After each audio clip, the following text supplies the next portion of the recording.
As Russia's all-out war in Ukraine races towards its third year, Ukrainian President Volodymyr Zelensky has fired his commander-in-chief. As of the evening of February 8th, the wildly popular general Valery Zaluzhnyi, who led the country's military for over 23 months of full-scale war, has been replaced by ground forces commander Oleksandr Syrskyi. Half a year ago, such a move would have been unthinkable, but by the time the final decision was made, it was all but inevitable. Tension had been building between the president and commander-in-chief for several months, with little sign of the two improving their personal relationship. 10 days before the news finally broke, Ukrainian and international media reported that Zelensky had asked Zaluzhnyi to step down on his own, but that the general had refused.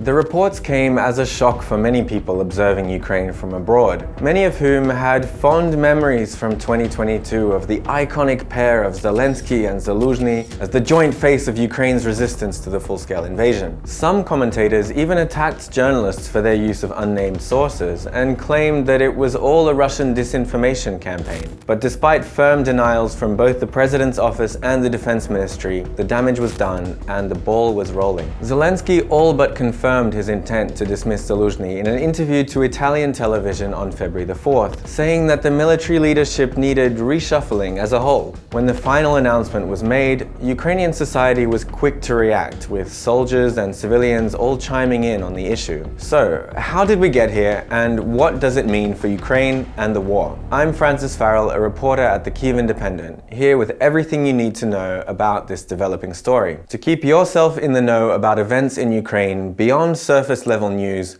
make sure to subscribe to our YouTube channel.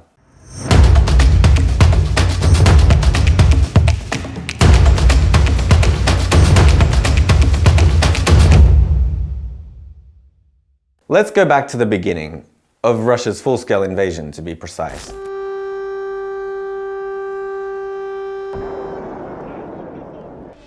On February the 24th, 2022, the prevailing assumption was that Ukraine could never stand a chance against Moscow's full military might. But Zelensky stood firm, and so did Ukraine, mostly thanks to the military led by the quietly charismatic Zaluzhnyi. By the end of the year, Kyiv had liberated half of its occupied land, with both Zelensky and Zaluzhnyi held up as icons of Ukrainian resistance. But if 2022 was the year of heroic figures and even more heroic victories, 2023 turned out to be a completely different ballgame. Last year started in the thick of the Battle of Bakhmut, the bloodiest single military engagement anywhere on the planet since World War II. There, Ukrainian forces held the line despite heavy losses and unbearable conditions, with one goal in mind: to end Russian offensive potential and open the window for a Ukrainian counteroffensive. With new Western armored vehicles and fresh brigades trained in NATO countries, that window came in summer.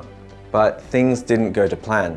A lack of air and fire superiority, errors made by the command, and a formidable Russian defense saw the counteroffensive fail to make a strategic breakthrough. By autumn, Russia had taken back the initiative with its offensive on Avdiivka, but that too failed to bring quick results. Both sides were digging in for a brutal positional struggle, and in an interview with The Economist, Zaluzhnyi called the state of the war a stalemate. Zelensky was not happy with his general making a claim like that, warning top military officials against entering politics in an interview to The Sun. Weeks passed and the speculation about the worsening relationship between the two only grew, with the broader understanding that the president saw the general as a political threat. But why would a country's civilian and military leaders be worried about politics during a full-scale war? Elections in Ukraine have been cancelled for as long as martial law continues, as per the constitution. But under the surface, with more and more scrutiny placed by Ukrainians on the leadership, Zelensky, as well as those who might one day want his job,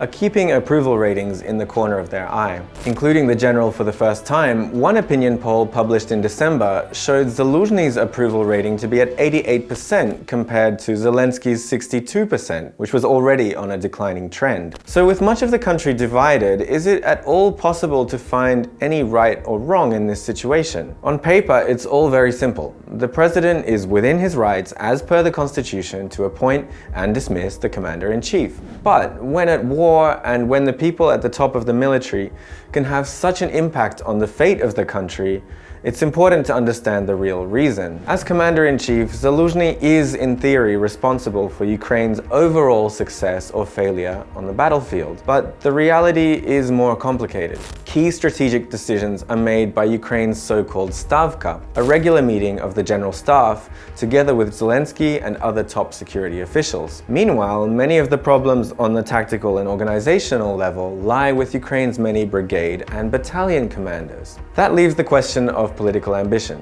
Sure, Zaluzhnyi never came out to openly deny any political designs, but apart from that, he didn't show any either, instead always focusing his public comments on the war. The move to fire him took on an obviously political nature in a time when the survival of the country is arguably more in danger than at any time since the first days of the full-scale war. For this, Zelensky did take plenty of criticism from opposition politicians and other supporters of Zaluzhnyi. But ultimately, the president and commander-in-chief must be able to work together properly. Whatever the true motivation, with one smiling photo and a couple of tweets, the chapter of the war with Zaluzhnyi at the helm is over, and that of his successor begins. So who is Oleksandr Syrskyi, and can we expect him to do any better than Zaluzhnyi? Zelensky has requested a list of changes in the military to come with the new leadership, including a realistic, detailed action plan for 2024. The president also demanded to improve the rotation system of personnel and skills between the front line and the high command, with several capable brigade commanders in line for promotion. But in the context of these changes, the choice of Syrskyi as commander-in-chief seems a strange one. Throughout the full-scale war, the general, as Zaluzhny's second-in-command, was part of the same one whole that was the Ukrainian leadership. On one hand, this means that Syrskyi brings with him all the experience he has shared with Zaluzhny at the top of the Ukrainian command. Syrskyi was particularly well known for his leadership in the defense of Kyiv and northern Ukraine, as well as in the lightning counteroffensive in Kharkiv Oblast in September 2022. On the other hand, Syrskyi also led the defense of Bakhmut, which both sides often called the meat grinder for its high casualty rate. For this, the general has been the subject of a lot of criticism for an alleged tendency not to value the lives of ordinary soldiers very highly when planning his operations. What the leadership change will bring to the battlefield remains to be seen, but what about politics? For now, it seems like fears of mass protests or even a military coup in support of Zaluzhny were unfounded. Even Zelensky's fiercest political opponents understand that to push the country towards internal turmoil at this point in the war would be suicide, not only for their own careers, but for Ukraine. 2024 is expected to be the toughest year yet in Russia's war, and we will be here to keep you updated along the way. See you next time.